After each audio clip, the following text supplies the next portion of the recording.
Olá, pessoal. Tudo bom com vocês? Deus abençoe a vida de cada um de vocês. Veja bem uma coisa, pessoal. A pregação temática é uma maravilha. É uma bênção para o pregador e é uma bênção também para a igreja. Porque você pode discorrer por toda a Bíblia atrás de um tema, né? Você escolhe o tema amor. Então você pode discorrer de Gênesis a Apocalipse, procurando aonde esse tema aparece, onde ele é representado, né? Por situações, por cenas e questões. A pregação temática é uma bênção, então, para quem prega e também para a igreja, né? A pregação por tópicos também é muito boa de se fazer. O pregador, eu creio que se sente até melhor do que a própria igreja que ouve, né? Pregando um tópico atrás do outro. Mas não há dúvida nenhuma de que para entender claramente ou de uma forma melhor as escrituras é a pregação expositiva.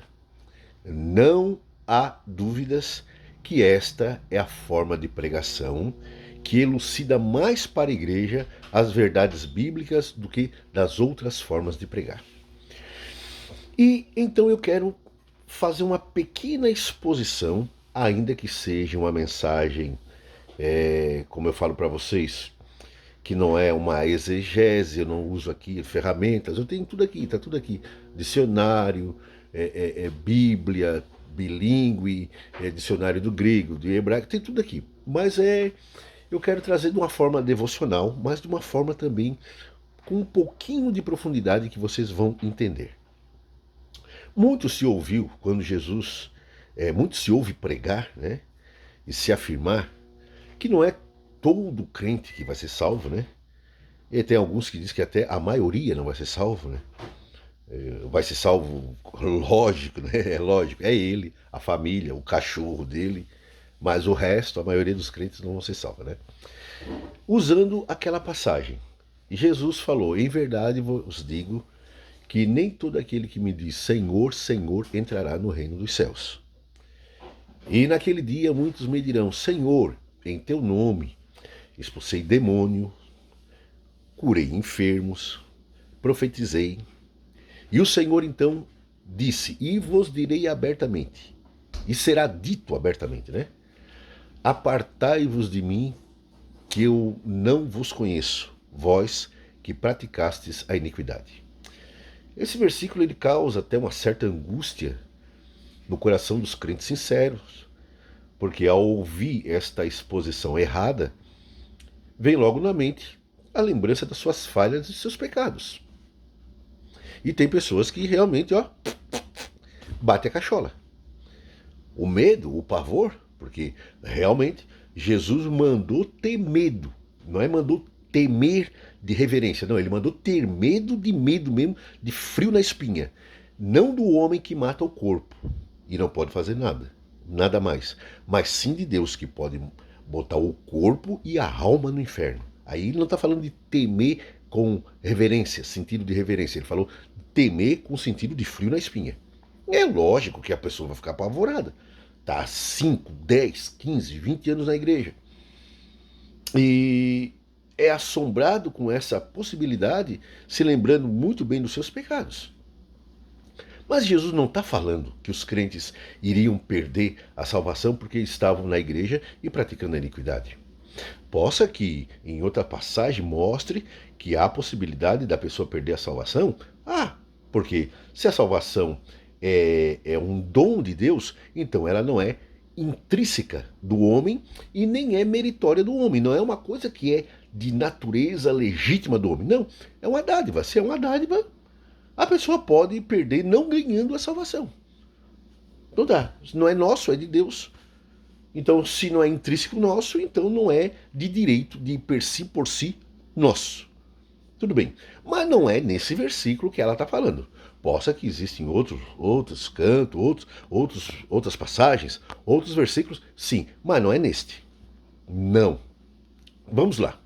Então vamos fazer uma pequena exposição primeiro da primeira carta, não é o Evangelho, a primeira carta de João, aonde ele diz assim, ó: os que são nascidos de Deus não podem permanecer na prática do pecado, porque a semente de Deus permanece nele. Ó, João não diz que a semente sai, volta, sai, volta. Não, João diz que a semente de Deus permanece naqueles que são nascidos de Deus. Paramos aqui. Você pode achar mil e uma exemplo. O Espírito Santo saiu de Saul. Aquilo era a velha dispensação. Na nova dispensação, ele não sai. Tanto é que a Bíblia diz: não apagueis e não entristeceis e não instigais o Espírito, com o qual fostes selado. Se ele realmente saísse de nós, não haveria a necessidade dessa advertência, porque era entristecer ele e ele ir embora. Não, a Bíblia está dizendo não entristeça porque ele fica junto de ti entristecido. Ele não sai. Você não tem nas escrituras do Novo Testamento sequer um. E olhe que a Bíblia diz que toda a verdade tem que ser confirmada por 2 ou 3 testemunhas. Mas você não tem uma testemunha bíblica no Novo Testamento que mostre que a pessoa recebe o selo do Espírito Santo, o penhor do Espírito Santo e depois perde e ele sai. Não existe. Não tem. Porque os dons e as dádivas de Deus são sem arrependimento naqueles que são chamados. Eu sei que isso deixa os legalistas se mordendo, porque eles querem que a gente perca tudo. Eles querem que a gente perca o Espírito Santo, perca a salvação, perca dom. Eles são os ministros do não, os ministros do negativo, os ministros do quanto mais para baixo, mais o santo ajuda. Eles têm a virtude do não, do negativismo, né? Então eles ficam apavorados com essas afirmações. Mas eu estou citando a palavra, estou dizendo para vocês e estou pedindo, pode confirmar e conferir. E se for realmente você encontrar na Bíblia uma passagem que demonstre que a gente recebe o penhor do Espírito e depois perde, você pode escrever aí nos comentários. Não tem no Novo. Não vai usar a passagem do Antigo Testamento de Saul, que o Espírito se retirou nele e não sabia, mas aquilo lá era a antiga dispensação que não tinha o Espírito como residente. Ele vinha e ia, em certo sentido, tá? Porque em outro sentido, ele nunca foi para lugar nenhum. Ele é onipresente. Tá, mas vamos lá. Então João disse que é a semente de Deus que permanece no homem que impede que ele permaneça pecando, ou se torne o quê?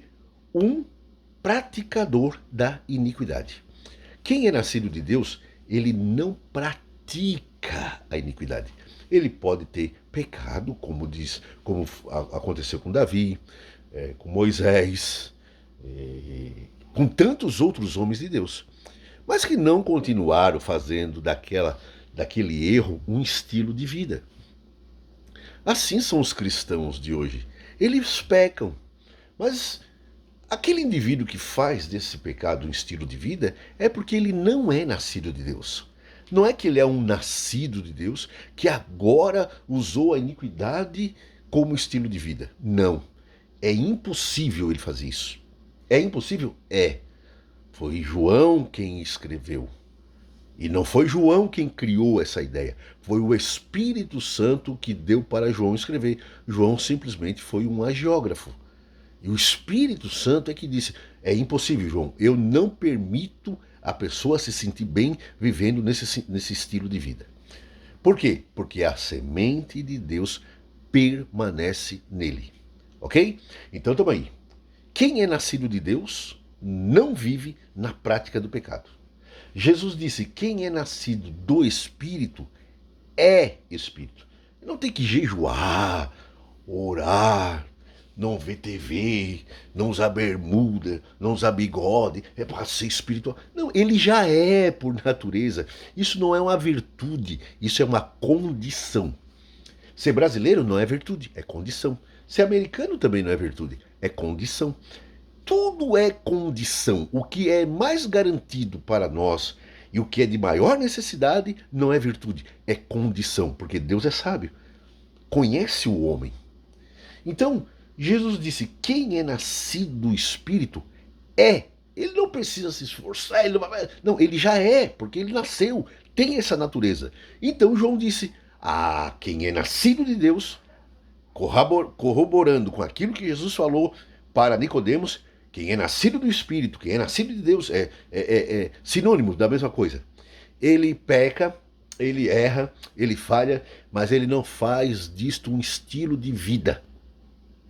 Então já vemos aí que não é para esses indivíduos que Jesus disse: apartai-vos de mim, vós que praticasse a iniquidade. E agora eu continuo no próximo vídeo o resto dessa exposição.